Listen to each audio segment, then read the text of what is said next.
Assalamualaikum warahmatullahi wabarakatuh.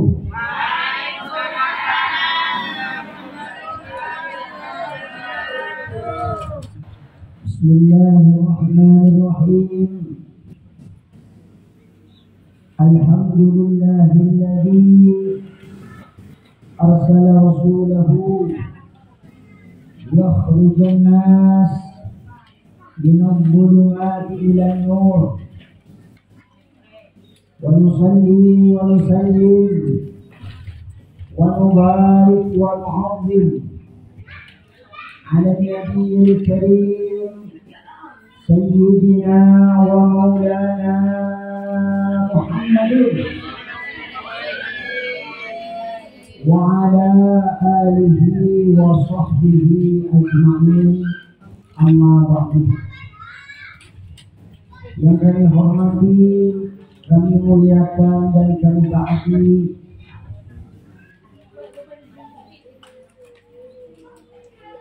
Ketua Majelis Nurul Ulum, guru kami, pengasuh lembaga pendidikan Islam Nurul Ulum beserta seluruh keluarga yang kami hormati dan kami muliakan Agus Hayat,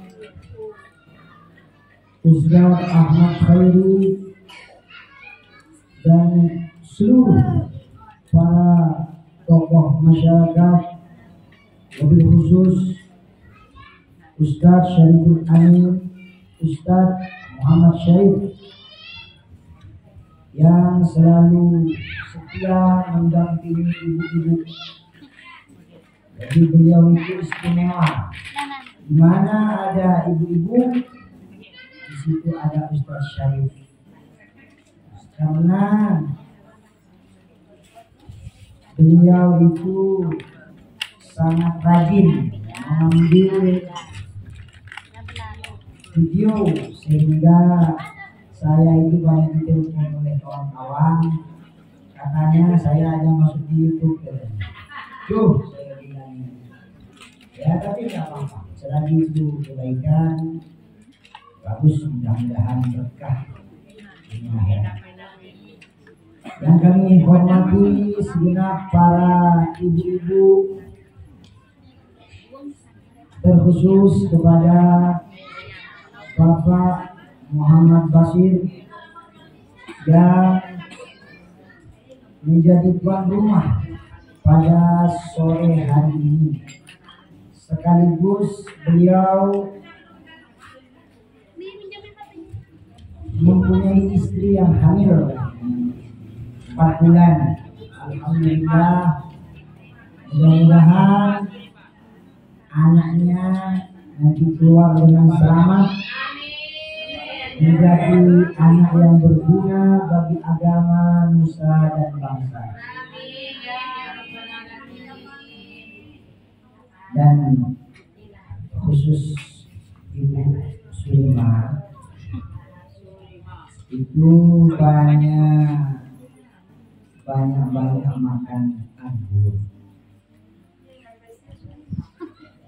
juga buah-buahan yang lain, terutama anggur dan kurma. Kalau lagi hamil itu bagus sekali buah.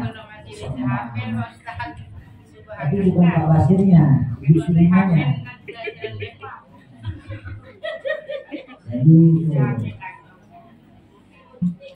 Alhamdulillah, kita bersyukur kepada Allah Subhanahu wa Ta'ala karena diberikan nikmat yang paling besar dari sekian nikmat yang diberikan oleh Allah. Nikmat yang paling besar yang diberikan oleh Allah adalah nikmat Islam dan iman.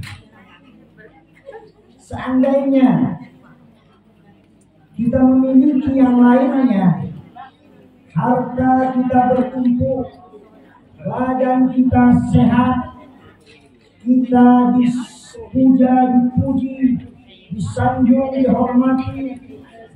Kalau tidak punya Islam, tidak menjadi orang yang beriman kepada Allah, maka kita tidak akan pernah melihat, bertemu, apalagi berkumpul dengan baginda Rasulullah sallallahu alaihi wasallam. Oleh karena itu, seandainya seluruh nikmat habis yang kita miliki, tetap saja nikmat yang paling besar selagi kita masih Islam dan iman kepada Allah Subhanahu wa taala. Para ibu-ibu yang dirahmati Allah Subhanahu wa taala, dulu sebelum kehadiran baginda Rasulullah sallallahu alaihi wasallam, di Mekah itu orang jahiliyah. Perempuan dibunuh. Kenapa? Karena dianggap aib. Yang kuat memangsa yang lemah. Yang kaya yang paling terhormat. Tetapi ketika Rasulullah sallallahu alaihi wasallam diutus oleh Allah ke permukaan bumi ini, maka perempuan dihormati.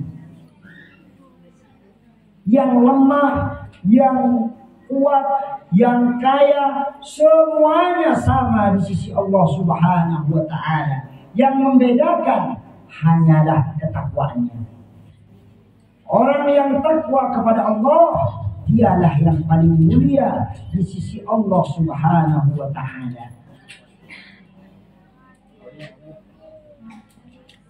Apakah Rasulullah sallallahu alaihi wasallam itu tidak melalui rintangan-rintangan? Tidak. Jadi Rasulullah itu untuk memperjuangkan Islam oleh Allah Subhanahu wa taala diberi cobaan yang sangat berat. Berbagai macam cobaan yang menimpa baginda Rasulullah sallallahu alaihi wasallam. Termasuk di dalam kelompok Rasulullah itu ada yang munafik. Rasulullah pemimpinnya, tapi pengikutnya ada yang munafik. Padahal Rasulullah tidak ada yang lebih mulia dari Rasulullah sallallahu alaihi wasallam. Kenapa demikian? Karena memang manusia ini diciptakan oleh Allah Subhanahu wa taala untuk mengabdi kepada Allah Subhanahu wa taala. Wa ma khalaqtul jinna wal insa illa liya'budun. Tidak aku ciptakan jin dan manusia kecuali hanya untuk mengabdi kepada Allah Subhanahu wa taala. Cara pengabdian bermacam-macam. Yang kaya mengabdi dengan hartanya. Yang miskin mengabdi dengan pekerjaannya. Yang pejabat mengabdi melalui jabatannya. Yang kiai mengabdi dengan ilmunya. Berbagai macam cara pengabdian. Yang berdagang pun itu termasuk pengabdian yang sangat besar di dalam agama Islam. Dengan dagang yang jujur berarti kita sedang menjelaskan bahwa Islam mengajarkan kita untuk berdagang yang jujur. Berarti itu termasuk melaksanakan sunnah baginda Rasulullah sallallahu alaihi wasallam. Tanpa berperan di bidang masing-masing nanti akan amburadul. Ya. Kalau tidak ada pembuang sampah, juga warga Pontianak ini bau. 3 hari saja tidak dibuang sampahnya, bau. berarti peran tukang sampah, yakni membuang sampah ke tempatnya. Jadi kita mengabdi melalui jalur yang diberikan oleh Allah Subhanahu wa taala. Tatlubur ridha bima atallahu ilaika. Carilah, tuntutlah keridhaan Allah itu sesuai dengan apa yang Allah berikan kepadamu. Itu maksudnya. Jadi mengabdi di bidang masing-masing. Tidak perlu ibu-ibu berhenti lalu mau jadi ibu camat. Tidak usah. Tidak apa-apa, dagang-dagang. Itu termasuk juga menjalankan syariat Rasulullah. Ya. Jadi ada tempatnya masing-masing. Para hadirin yang dirahmati Allah Subhanahu wa taala. Tinggi rendahnya seseorang, besar kecilnya seseorang, itu sangat bergantung kepada musuh atau cobaan yang dia hadapi. Rasulullah kenapa menjadi orang yang besar luar biasa? Karena musuhnya bukan orang ngalang-ngalang. Yang namanya Abu Sufyan itu penguasa Mekah ketika dia belum Islam. Musuhnya Abu Jahal, Abu Lahab, pemimpin-pemimpin Mekah. Musuhnya. Makanya dia menjadi orang yang super luar biasa. Karena cobaannya pun besar. Rintangannya besar. Makanya dia menjadi orang yang besar. Suatu ketika Rasulullah sedang sakit, pernah datang Abdurrahman bin Auf. Ya, datang di akhir hayatnya. Ini cerita kebesaran, kita nggak cerita kebesaran. Ditanya oleh Sayyidina Abdurrahman bin Auf, ya Rasulullah, siapakah orang yang paling besar, paling berat cobaannya di dunia ini? Qala Nabi, Rasulullah menjawab, al-anbiya, para nabi, summal amsal, kemudian terus ke bawah. Semakin berat cobaannya, berarti orang itu semakin tinggi derajatnya di sisi Allah Subhanahu wa taala, asal dia bisa ikhlas dan ridho menerima apa yang telah menjadi keputusan Allah Subhanahu wa taala. Walaupun manusia itu dituntut selalu ikhtiar, dituntut untuk selalu berusaha, karena kita tidak pernah tahu apa yang menjadi keputusan Allah Subhanahu wa taala. Kita tidak tahu apakah kita menjadi orang yang melarat selamanya, tidak tahu. Makanya kita dituntut untuk berusaha. Kita tidak tahu kalau kita akan sehat terus, makanya kita dituntut menjaga kesehatan. Kita tidak tahu kalau kita akan selamat nanti menghadap Allah Subhanahu wa taala, makanya kita diperintahkan untuk mengabdi, beramal soleh, mengabdi kepada Allah Subhanahu wa taala. Perjuangan baginda Rasulullah sallallahu alaihi wasallam dengan para sahabat itu berat, sangat berat. Dengan segala kekurangan, bisa dibayangkan ketika semua orang tidak ada yang menyembah Allah Subhanahu wa taala, maka kita harus mengajak orang yang sudah berseri-seri menyembah kepada selain Allah, itu kita ajak untuk menyembah kepada Allah Subhanahu wa taala. Itu kata sulit. Makanya seperti Sayyidatuna Khadijah itu tidak akan pernah mampu dilampaui oleh wanita manapun. Karena Khadijah adalah orang yang sangat berjasa dalam Islam ini.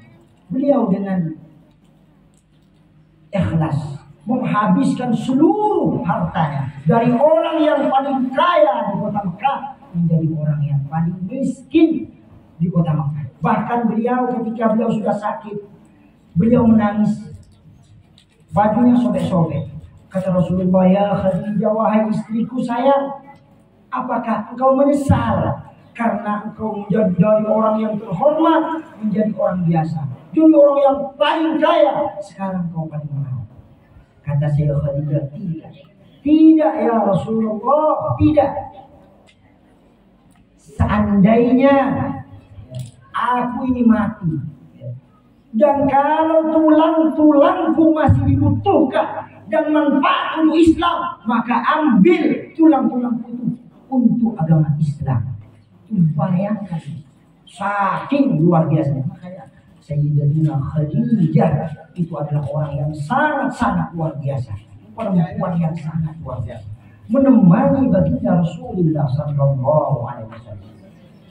Cuma di sejarah itu kan pertama kali menerima dari laki-laki Abu Bakar, dari perempuan Sayyidatina Khadijah yang Islam, dari anak-anak Sayyidina Ali itu cuma dipisah-pisah saja.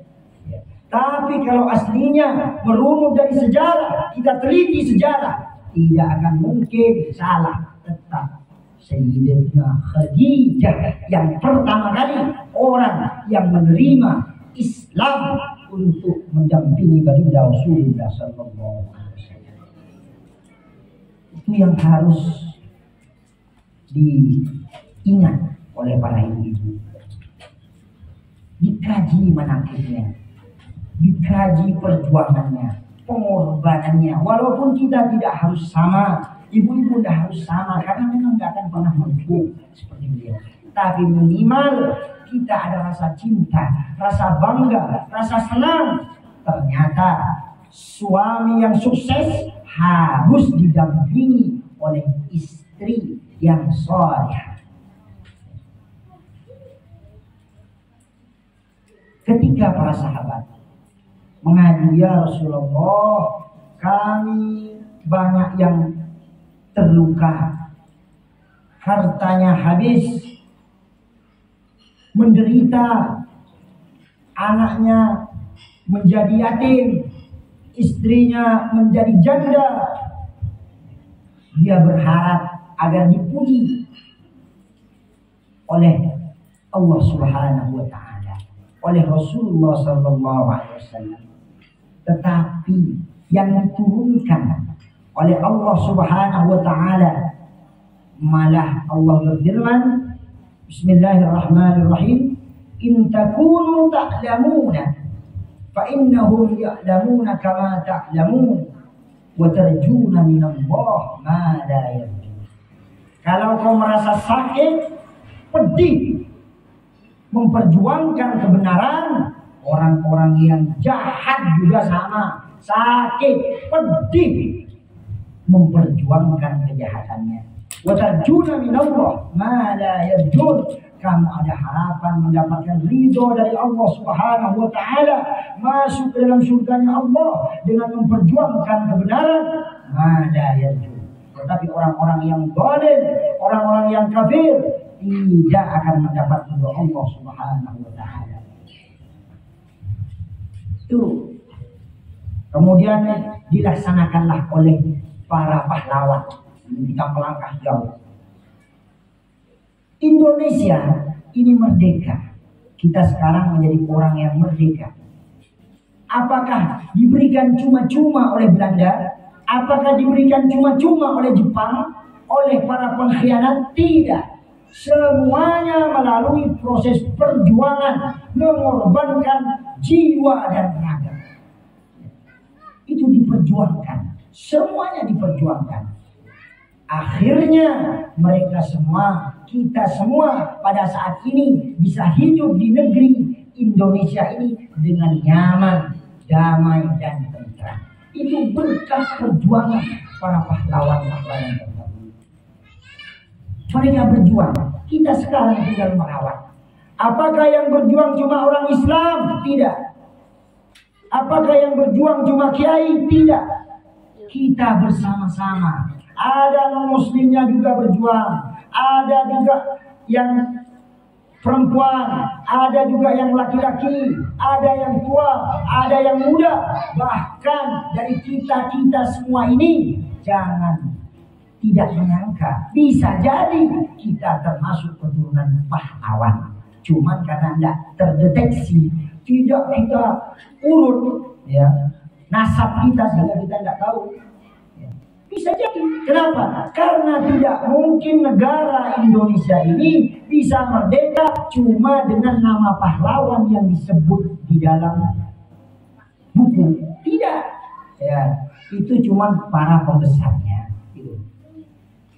Perjuangan oleh karena itu, ya, makanya para wali songo, ya, para wali songo itu ya, memberikan ajaran ya, yang kemudian dilaksanakan oleh para ulama. Apa itu? Harus menjaga persaudaraan. Yang pertama, ukhuwah Islamiyah. Sesama Islam kita harus satu. Suku apapun dia, ya, cantik, jelek, kaya, miskin, tidak ada urusan. Satu agama, kita harus satu.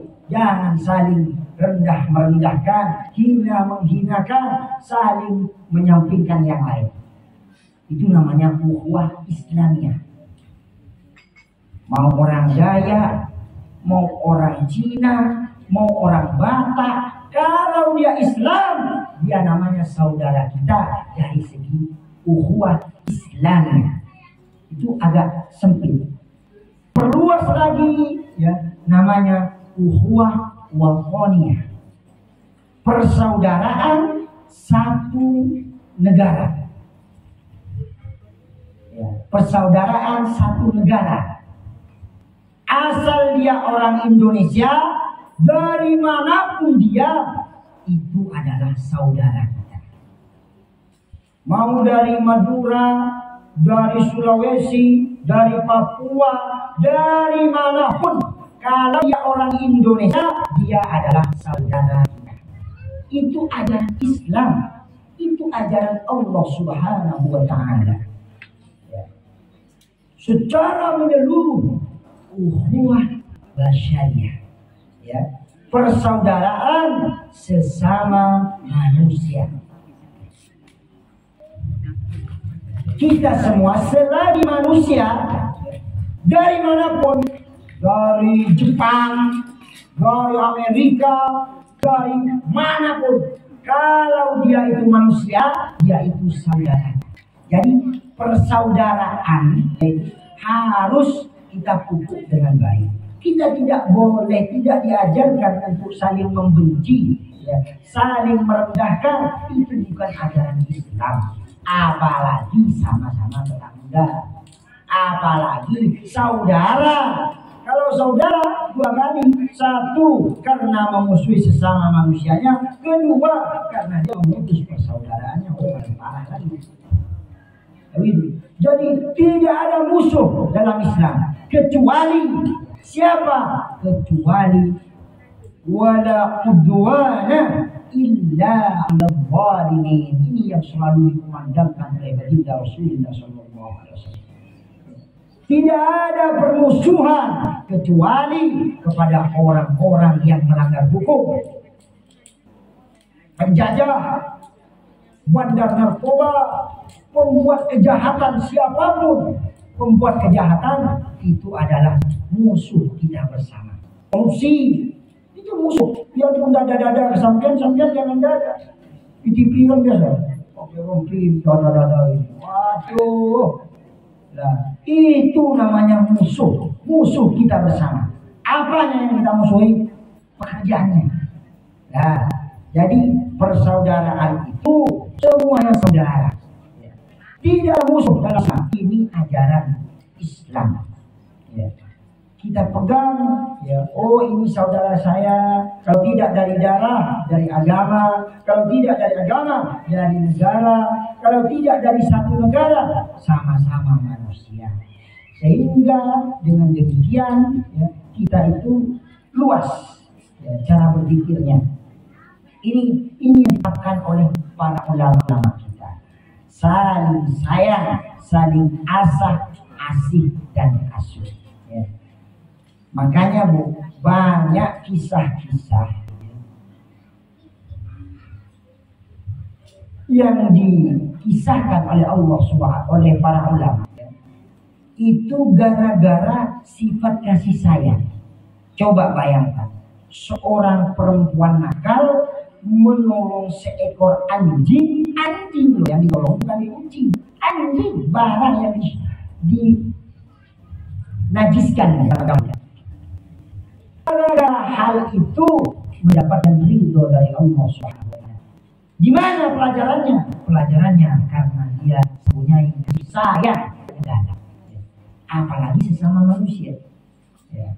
Dikisahkan bahwa Hujjatul Islam, ya, Al-Imam Al-Ghazali, dalam kisahnya dia diangkat derajatnya setinggi-tinggi itu oleh Allah Subhanahu wa taala karena menolong, karena sayang, menghormati seekor lalat. Ya, seekor lalat, ya. Seekor lalat ditolong oleh Imam Ghazali, akhirnya mendapatkan ridho dari Allah Subhanahu wa taala. Di pangkat yang tinggi oleh Allah. Apa hikmahnya? Hikmahnya adalah berkasih sayang. Sayang kepada yang lain. Sayang kepada yang lain. Itu ya. Jadi tadi apa? Kalau kita mau menjadi kekasih Allah, kita harus siap berkorban. Nah, intinya bahwa itu dari berkorban. Tidak lama lagi kita akan masuk kepada bulan Dzulhijjah. Ya, itu. Nabi Musa, ya, disuruh oleh Allah ke Gunung Tursina untuk diberikan kitab yang namanya kitab Taurat. Itu 40 hari, ya. 30 harinya bulan Dzulqa'dah, 10 harinya bulan Dzulhijjah, tanggal 10 Dzulhijjah, namanya Yaumun Nahar, ya. Selama dari Nabi Ibrahim, ya, contoh kurban dari, ya. Tetapi, ya, pengorbanan itu melambangkan bahwa kita adalah orang yang selalu siap walaupun hal itu terasa rugi bagi kita. Itu secara syariatnya. Tetapi pada hakikatnya kita adalah beruntung. Makanya saya ingatkan, tak lama lagi kita akan masuk kepada bulan Dzulhijjah. Kepada para ibu-ibu, ya, yang mempunyai rezeki, minimal satu rumah itu satu saja untuk menghilangkan kemakruhan. Satu rumah minimal 1 ekor kambing, ya. Yang mampu, ya. Kenapa?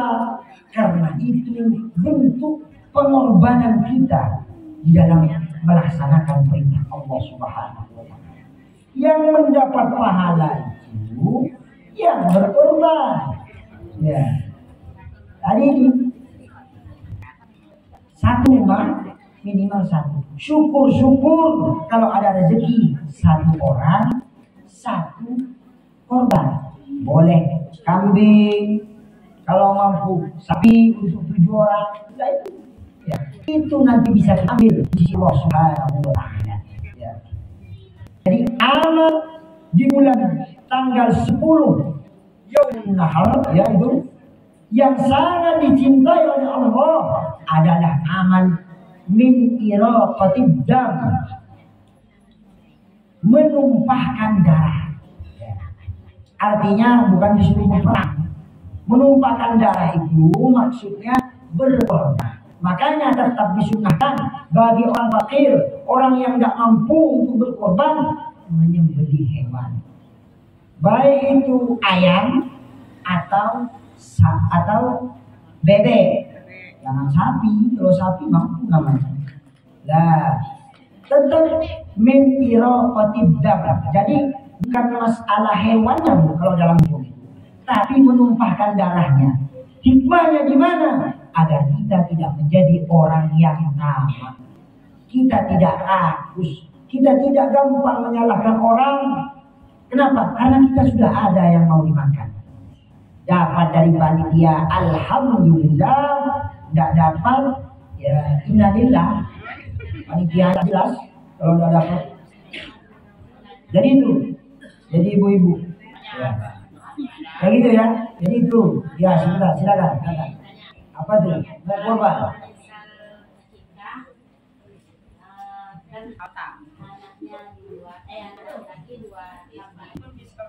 Jadi apa usia besar kambingnya gitu. Kambing gitu. Ya, kalau akikah ya, atama akikah itu harus dipahami.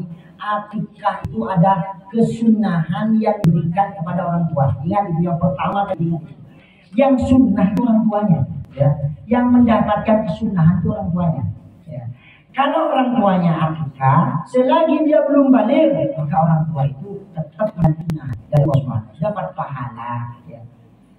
Tapi kalau dia sudah balik, ya sudah tidak ada bebannya, tidak ada kesunahan lagi bagi orang tua. Kenapa? Ibarat sholat sudah lewat waktu. Gitu loh. Itu yang pertama ingat.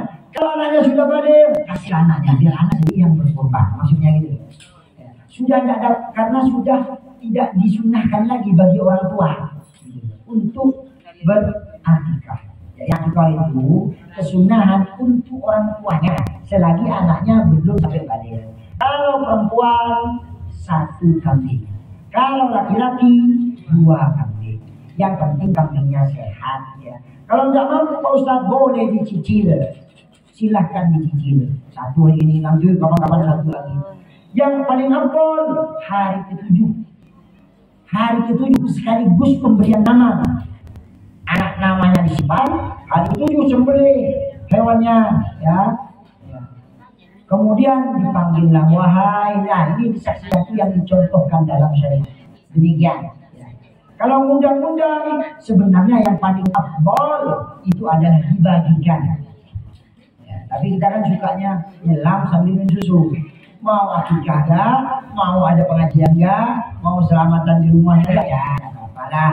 Ya. Tapi yang paling afdol adalah sembelih sendiri, diurus, dibagi ke tetangga-tetangga. Sehingga yang bagian makan bukan cuma bapak-bapaknya, ibunya pun kebagian, anak-anaknya pun kebagian. Kalau cuma makan di rumah kita, ya tidak kebagian yang lain. Ya begitu. Ya, tapi itu bab afdol. Ya, tapi tetap boleh, ya boleh. Kalau ibu-ibu nyembelih, undang, andai kata saya undang, mengisi ceramah, ya boleh, silakan. Tapi kalau urusan afdol, sembelih, masak, bagikan kepada tetangga-tetangga kita. Ah, itu yang afdol, bagikan. Tuh. Jadi seperti itu ya. Masalah laki-laki perempuan sama saja, boleh. Cuman kalau yang lebih dipilih, lebih diunggulkan, ya tentu laki-laki. Gitu loh. Ya. Laki-laki. Tapi kalau tidak nikah bagaimana Pak Ustaz? Tidak apa-apa, itu bukan perkara wajib ya.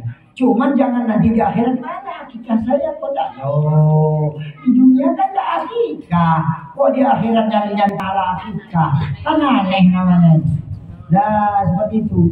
Kalau waktu kurban dengan akikah lebih baik kamu dipertimbangkan seandainya waktu anaknya lahir ya, mau mampunya kurban atau akikah, satu pilihannya. Kalau diperkirakan minggu depan masih mampu akikah, ya lebih dihahulukan kurban. Karena akikah kan bisa besok, bisa lusa, bisa seterusnya. Tapi kalau kurban kan 1 tahun sekali, tidak ada kurban terus. Nah seperti itu. Ya. Kalau akikah sunnahnya yang dimasak, kalau kurban sunnahnya yang mentah. Maksudnya yang hidup, hewan yang hidup. gitu loh. Nah, begitu. Jadi kalau kurban, ya kurban untuk orang yang sudah meninggal bagaimana? Bagus, itu yang benar. Ya, kalau akikah Ustaz untuk orang yang sudah meninggal, ya bagus, cuman tidak ada anjuran. Saya ulang tadi, coba dikembalikan ke ilmu yang di depan tadi apa? Yang sunnah itu apa? Sunnah orang tua untuk anak dari bayi sampai sebelum balik. Lepas balik, ya ada lagi sunnah orang tua kan udah lewat, maksudnya dulu. Kan udah lewat waktunya lewat, ibarat sholat ibu-ibu sholat duha, ya. Jam 1 masih ada nggak sunnah dari sholat duha? Tidak dong, kan udah lewat dulu. Jadi jangan dibahas lagi. Maksudnya jangan lagi dibantah-bantah seperti itu. Tidak apa-apa, tidak akikah, tidak apa-apa. Ya nanti seperti saya mungkin tidak diakikahkan, ya nanti saya kalau punya akikah sendiri. Tapi bisa jadi itu udah diakikahkan, ya tergantung yang tahu. Ya seperti itu, ya itu akikah. Dan disunahkan yang beli itu disembelih pada waktu pagi. Maksudnya pagi itu waktu munculnya matahari, ya muncul sampai siang. Kalau dari siang ke bawah Ustaz itu punya makruh. Ya kan jam makin turun mataharinya. Kalau dari pagi kan makin nanjak lagi tuh. Ya seperti itu cara-cara akikah atau kurban. Lagi pokoknya yang saya ingatkan satu, karena tidak semua kita ini mampu. Kalau ada yang tidak mampu, pada Yaumun Nahar nanti tanggal 10 Dzulhijjah pas lebarannya harus ada yang dipotong. Yang beli ayam, yang beli bebek, kalau tidak mampu beli ikan, salah.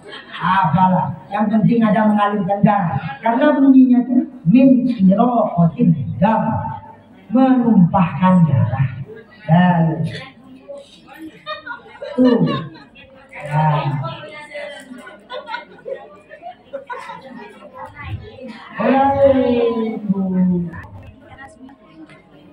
Kalau kurban, kalau akikah sunnahnya umur 7 hari anak,